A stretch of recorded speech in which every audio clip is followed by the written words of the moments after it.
Good morning everyone. Up to now we have discussed about the classification system. हमने अभी तक classification system के बारे में जाना चैप्टर फर्स्ट में किस बेसिक क्राइटेरियाज क्या है, किन basic criterias that is 7 basic criterias kingdom, phylum और division, class, order, family, genus, species, इन 7 बेसिक क्राइटेरियाज पे किसी भी ऑर्गेनिज्म का क्लासिफिकेशन होता है। ये तो हमने बात की कि क्लासिफिकेशन सिस्टम के बारे में, बायनोमियल नोमेनक्लेचर के बारे में, which is given by Carolus Linnaeus. But अब ये क्लासिफिकेशन सिस्टम शुरू कैसे हुआ, किसने शुरू किया था? फर्स्टली किसने इन ऑर्गेनिज्म को क्लासिफाई करने की कोशिश की थी? The first scientist named Aristotle first classified all these organisms into two categories. One is plants and the other is animals. जो फर्स्ट बायोलॉजिस्ट था एरिस्टोटल, उसने ये सिस्टम क्लासिफिकेशन सिस्टम में फर्स्ट टाइम जो डिवाइडेशन किया था, फर्स्ट टाइम जो animals और प्लांट्स को डिवाइड किया था, तो उसने पहली बार जब डिवाइडेशन किया था एरिस्टोटल ने, तो एरिस्टोटल ने 2 कैटेगरीज बनाई थी। एरिस्टोटल ने 2 कैटेगरीज बनाई थी। One is plants and other is animal. Aristotle ने ऑल लिविंग ऑर्गेनिज्म को 2 कैटेगरीज में डिवाइड किया, एक प्लांट में और दूसरा एनिमल्स में। And he further divided plants into herbs, shrubs and trees। और उसने प्लांट्स को फिर फर्दर डिवाइड किया 3 सब कैटेगरीज में और उनको बताया हर्ब जो बहुत ही छोटे झाड़ियाँ होती हैं, श्रब जो उससे बड़े थोड़े थे उन्हें श्रब की कंडीशन में डाला, और ट्रीज पेड़ जो सबसे बड़े होते हैं पेड़ की कंडीशन में डाला। और on the same thing animals also be divided into 2 parts having red blood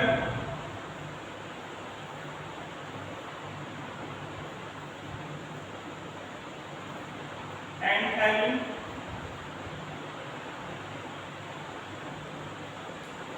no red blood.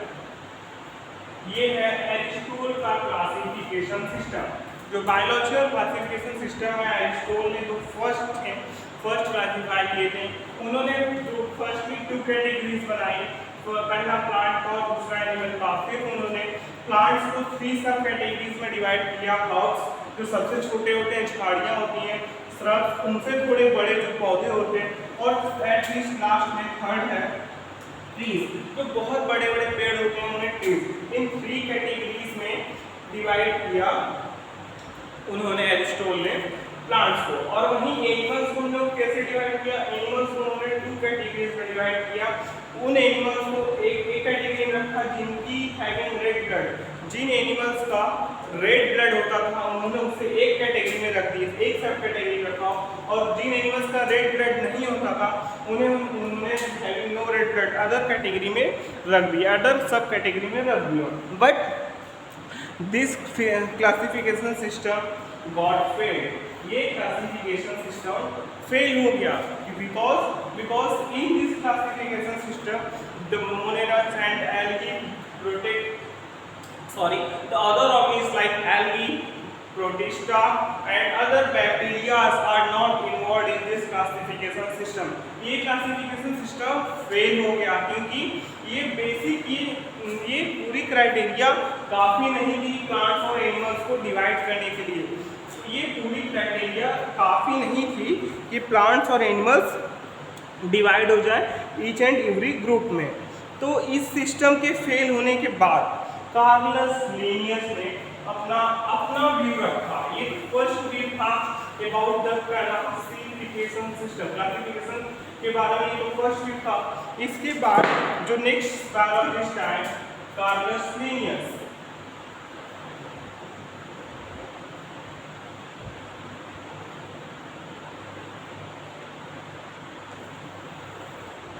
after the Aristotle system get failed, Carlos Linnaeus divides the in all organisms in the all plants in condition of planting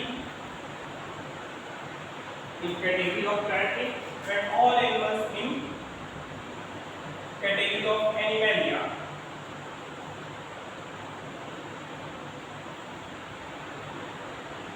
फिर Carolus Linnaeus ने क्या किया, जितने भी plants थे उन सभी के सभी प्लांट्स को under the category of Plantae के कैटेगरी में रख दिया और जितने भी एनिमल्स थे उनको एनिमेलिया के सिस्टम में डाल दिया. Animalia kingdom was developed that included all plants and animals respectively. इन्होंने कार्लस लिनियस ने 2 किंगडम का फॉर्मेशन किया, that is the plant kingdom Plantae and animalia kingdom animals. ये प्लांटी किसका किंगडम था, प्लांट्स का किंगडम था. इसके अंदर सारे प्लांट्स आते हैं और जो ये एनिमेलिया था ये एनिमल किंगडम को शो करता था according to Carolus Linnaeus.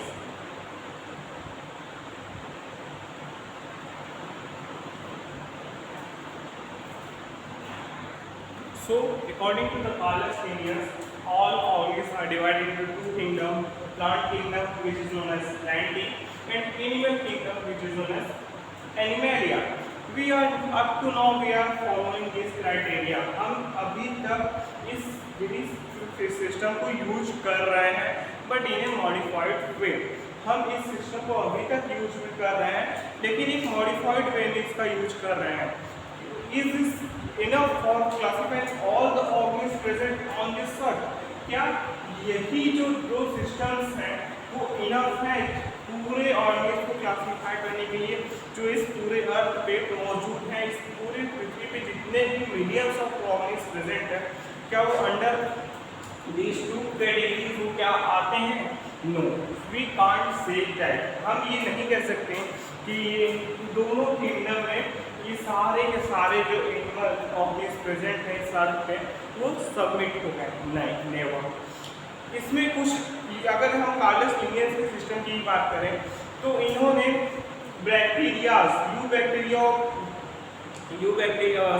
Eukaryotics और प्रोकैरियोटिक्स में कोई डिफरेंस नहीं बताया.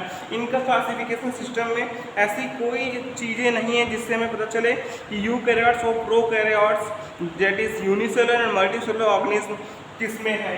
फोटोसिंथेटिक या नॉन फोटोसिंथेटिक ऑर्गेनिज्म, अगर प्लांट में बात करें तो प्लांट में भी तो 2 होते हैं ना, फोटोसिंथेटिक होते हैं और नॉन फोटोसिंथेटिक होते हैं. वो कहाँ गए, उनका डिवीजन क्या बना है, ये सब इन्होंने नहीं बताया.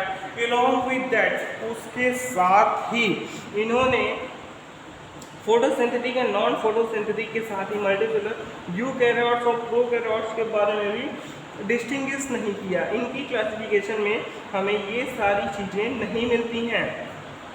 So classification of organisms into plants and animals was easily done and was easy to understand, but a large number of organisms did not fall into either category. तो उसके बाद भी बहुत से ऐसे ऑर्गेनिज्म बचे रहते हैं जो इन दोनों में से किसी भी कैटेगरी में नहीं पाते हैं. तो व्हाट्स अबाउट दैट, तो उनका क्या होगा. सो उसके बाद साइंटिस्ट ने डिस्कस किया कि अब हम थोड़ा क्राइटेरिया और बढ़ाते हैं.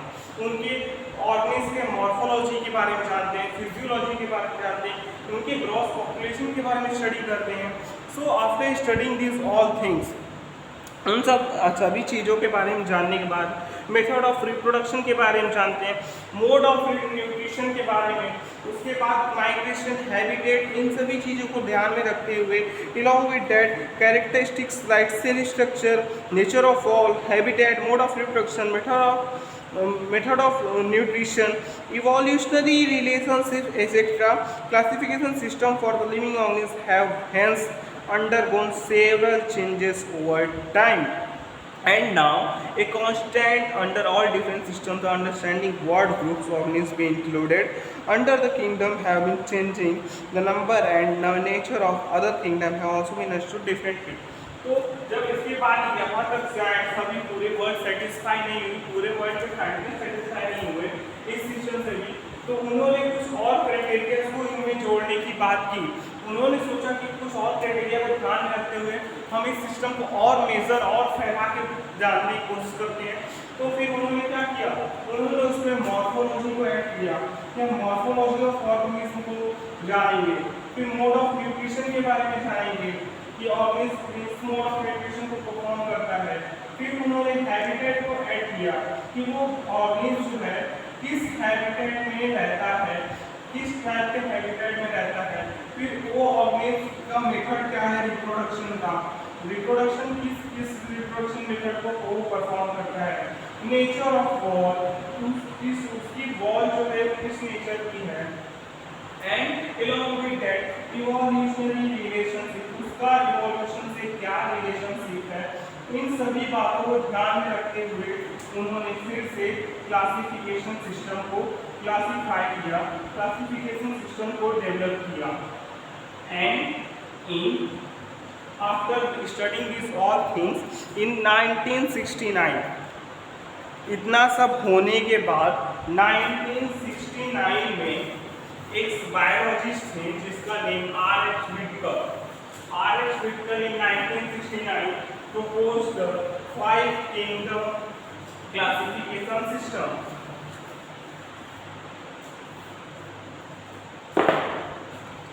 R.H. Whitaker, the scientist name R.H. Whitaker,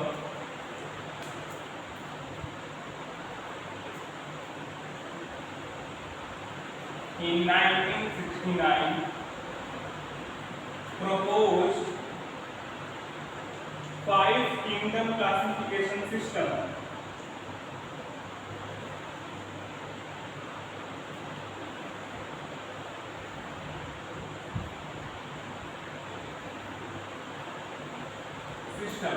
उन्होंने R.H. Whitaker 1969 में 5 किंगडम क्लासिफिकेशन सिस्टम को डेवलप किया।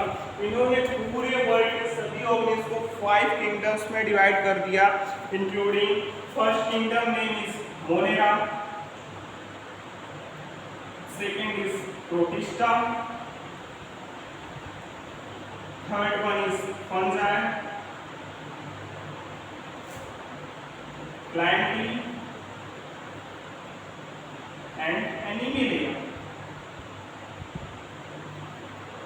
उन्हें कार्लस लिनियस सिस्टम को लेते हुए उसके साथ अटैच करके आगे बढ़े और उन्होंने 3 और कैटेगरीज, 3 और किंगडम का डेवलपमेंट किया। मोनेरा जिसमें बैक्टीरिया को रख दिया, प्रोटिस्टा जिसमें सिंगल सेल ऑर्गेनिज्म को रख दिया, और फंजाई नॉन फोटोसिंथेटिक ऑर्गेनिज्म को उन्होंने अलग अलग किंगडम में रख दिया और उन्होंने प्रपोज किया 5 किंगडम क्लासिफिकेशन सिस्टम और R.H. Whitaker 69। और ये सिस्टम, ये classification up to now all over the world certified है, ऑल ओवर द वर्ल्ड माना जाता है। आप दुनिया के किसी भी कोने में इस सिस्टम को ऑल ओवर द वर्ल्ड, पूरे वर्ल्ड के साइंटिस्ट ने इस क्लासिफिकेशन सिस्टम को माना और इसको कंसर्न किया। उसके बाद ये भी क्लासिफिकेशन सिस्टम आज तक चला आ रहा है। हम इसी के बारे में डिटेल से स्टडी करेंगे। R.H. Whitaker classified the all organisms on the basis of these 5 characteristics, that is the first cell type, second one is cell wall, third one is on the basis of nuclear membrane, fourth one is the body operation and the last one mode of nutrition। R.H. Whitaker ने जो सारे organism present अर्थ पे उन्हें कुछ 5 characteristics के through उन्हें 5 kingdom में divide किया। 5 कैरेक्टरिस्टिक्स वो हैं क्या? वो पहला कैरेक्टरिस्टिक है सेल टाइप, कि आखिर वो सेल टाइप मोनेरन्स में, प्रोटिस्टन्स में, फंजाई, प्लांटी और एनिमिलियम कैसा होता है। जो सेल टाइप होता है मोनेरन्स में वो प्रोकैरियोटिक होता है, that is nuclear membrane is absent. Prokaryotic cells में न्यूक्लियर मेम्ब्रेन जिनमें एब्सेंट है नाम प्रोकैरियोटिक सेल्स होते हैं। मोनेरन्स होते हैं उनमें जो सेल होता है वो प्रोकैरियोटिक टाइप होता है। वहीं प्रोटिस्टा, फंजाई, प्लांटी और एनिमिलिया में ये पूरा यूकैरियोटिक टाइप का सेल टाइप पाया जाता है। जो सेल टाइप होता है प्रोटिस्टा, फंजाई, प्लांटी और एनिमिलिया में ये यूकैरियोटिक टाइप होता है। वहीं मोनेरा में प्रोकैरियोटिक टाइप का सेल टाइप पाया जाता है। ये तो हो गया हमारा पहला कैरेक्टरिस्टिक्स। अगर हम बात करें दूसरे कैरेक्टरिस्टिक सेल वॉल के बारे में, तो जो ये सेल वॉल होती है मोनेरस में वो नॉन सेलुलोजिक होती है, वो सेलुलोज से नहीं बनी होती है। But in comparison other protista में कुछ कुछ प्रोटिस्टम पाई जाती है, पूरे प्रोटिस्टम में सेल वॉल नहीं पाई जाती है, कुछ कुछ प्रोटिस्टम में प्रेजेंट होती है। अगर बात करें फंजाई में प्रेजेंट होती है बट सेलुलोज की नहीं होती है। फंजाई में जो फंजाई में जो सेल वॉल होती है वो सेलुलोज से नहीं बनी होती है। वहीं जो प्लांट्स में जो सेल वॉल प्रेजेंट होती है वो सेलुलोज से फॉर्म होती है और एनिमल्स में सेल वॉल एब्सेंट होती है।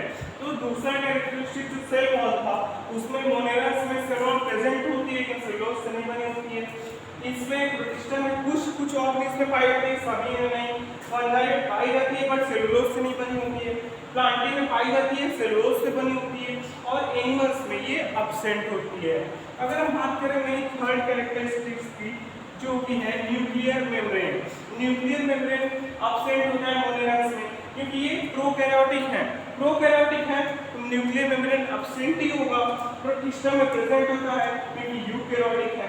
फंजाई में भी प्रेजेंट होता है क्योंकि ये यूकैरियोटिक है। प्लांटी में भी प्रेजेंट होता है इसलिए यूकैरियोटिक है और एनिमल में भी प्रेजेंट होता है इसलिए ये तो यूकैरियोटिक सेल से बने होते हैं। अब अगर हम बात करें चौथा की fourth characteristic that is the body organisation. इनमें बॉडी ऑर्गेनाइजेशन कैसा होता है? मोनेरस में सेलुलर बॉडी ऑर्गेनाइजेशन होता है। Cells formation single cell form करती हैं, सेल से इनकी बॉडी बनी हुई होती है। प्रोटिस्टा में भी सेलुलर ऑर्गेनाइजेशन होता है, इनकी भी बॉडी ऑर्गेनाइजेशन सेल से बनी होती है। फंजाई में मल्टी सेलुलर ऑर्गेनाइजेशन होता है, ये भी सेल से बने होते हैं लेकिन मल्टी सेलुलर होते हैं। और प्लांटी में टिश्यू और ऑर्गन होते हैं, उससे थोड़ा और एबव है। इसमें टिश्यू फॉर्मेशन भी होता है, ऑर्गन भी फॉर्मेशन होता है, इनमें सिर्फ सेल्स फॉर्मेशन होते हैं। वही एनिमल्स में टिश्यू का भी फॉर्मेशन होता है, ऑर्गन का भी फॉर्मेशन होता है, ऑर्गन सिस्टम का भी फॉर्मेशन होता है। तो ये उनसे और सब हाई कैटेगरी में आते हैं क्योंकि इनमें वो और ज़्यादा कैरेक्टरिस्टिक्स है। टिश्यू भी फॉर्म होगा, ऑर्गन भी फॉर्म होगा, ऑर्गन सिस्टम भी फॉर्म होगा। अब अगर बात करें the last characteristic which is the mode of nutrition. अगर हम इस कैरेक्टरिस्टिक्स की बात करें जो कि है मोड ऑफ न्यूट्रिशन, तो अगर हम बात करें मोनेरल्स में, मोनेरल ऑटोट्रॉफिक और हेटेरोट्रॉफिक दोनों मोड ऑफ न्यूट्रिशन को शो करते हैं। ऑटोट्रॉफिक में वो केमोसिंथेटिक और फोटोसिंथेटिक दोनों मोड ऑफ न्यूट्रिशन को शो करते हैं। उसी तरह हेटेरोट्रॉफिक में भी वो सैप्रोफिटिक और पैरासिटिक मोड ऑफ न्यूट्रिशन को अप्लाई करते हैं टू टेक देयर न्यूट्रिशन। उनका मोनेरल्स का मोड क्या है? मोनेरल्स में मोड ऑफ न्यूट्रिशन ऑटोट्रॉफिक और हेटेरोट्रॉफिक दोनों है। ऑटोट्रॉफिक में वो केमोसिंथेटिक और फोटोसिंथेटिक दोनों बिहेवियर अपनाते हैं और वहीं हेटेरोट्रॉफिक में वो सैप्रोफिटिक और पैरासिटिक बिहेवियर को शो करते हैं इन मोड ऑफ न्यूट्रिशन मोनेरल्स में। अगर बात करें प्रोटिस्टम्स में, प्रोटिस्टा में मोड ऑफ न्यूट्रिशन ऑटोट्रॉफिक है। ऑटो और हेटेरोट्रॉफिक दोनों होता है।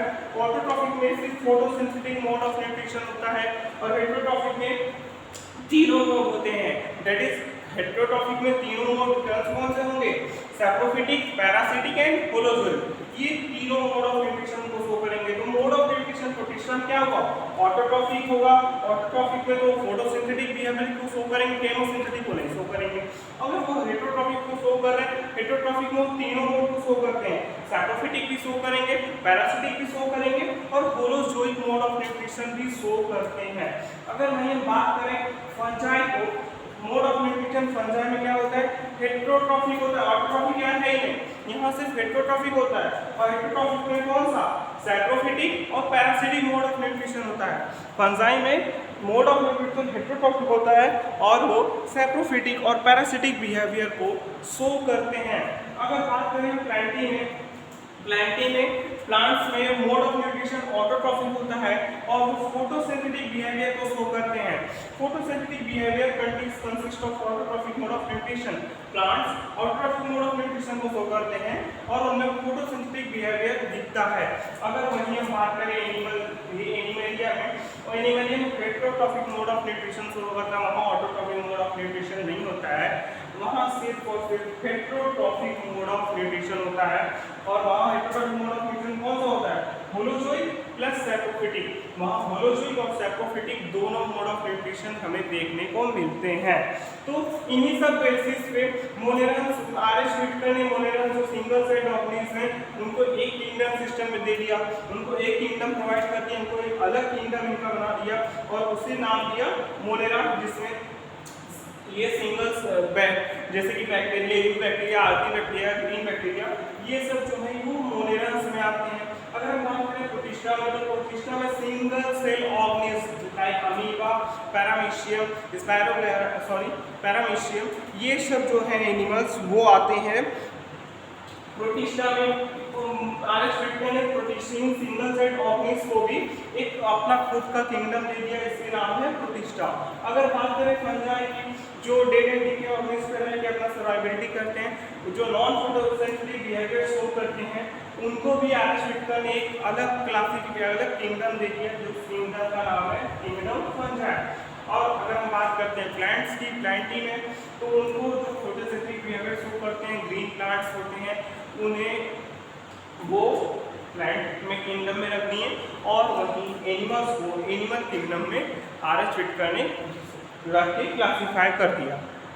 और जो आर.एच. व्हिटकर ने इन सभी प्लांट 5 किंगडम्स को डिवाइड किया, 5 किंगडम को 5 मतलब सारे ऑर्गेनिज्म को 5 किंगडम में डिवाइड किया, और उन्होंने जिस कैरेक्टरिस्टिक्स को शो करते हुए, जिस कैरेक्टरिस्टिक्स के बिहाफ पे उन्होंने सारे ऑर्गेनिज्म को डिवाइड किया, वो 5 कैरेक्टरिस्टिक्स भी क्या है, उन्होंने सेल टाइप के बेसिस पे, सेल वॉल के बेसिस पे, न्यूक्लियर मेम्ब्रेन प्रेजेंट है कि नहीं है, एब्सेंट है क्या प्रेजेंट है उस पे, बॉडी ऑर्गेनाइजेशन किस चीज़ से है, और मोड ऑफ न्यूट्रिशन, उनका अलग अलग ऑर्गेनिज्म का क्या क्या मोड ऑफ न्यूट्रिशन है।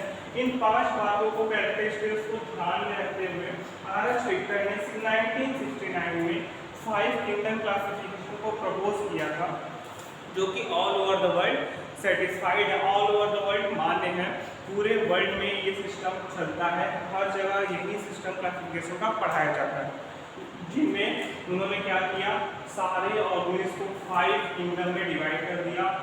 पहला किंगडम का नाम उन्होंने क्या रखा, मोनेरा ऑन दिस ऑल, और ये कैरेक्टरिस्टिक्स सभी में कुछ न कुछ डिफर कर रही हैं, उन्हीं कैरेक्टरिस्टिक्स के बेसिस पे पहला किंगडम उन्होंने मोनेरा बनाया, उनमें मोनेरास को रख दिया, जैसे कि फॉर एग्जांपल न्यू बैक्टीरिया को रख दिया, आर्च बैक्टीरिया को रख दिया, माइकोप्लाज्मा को रख दिया।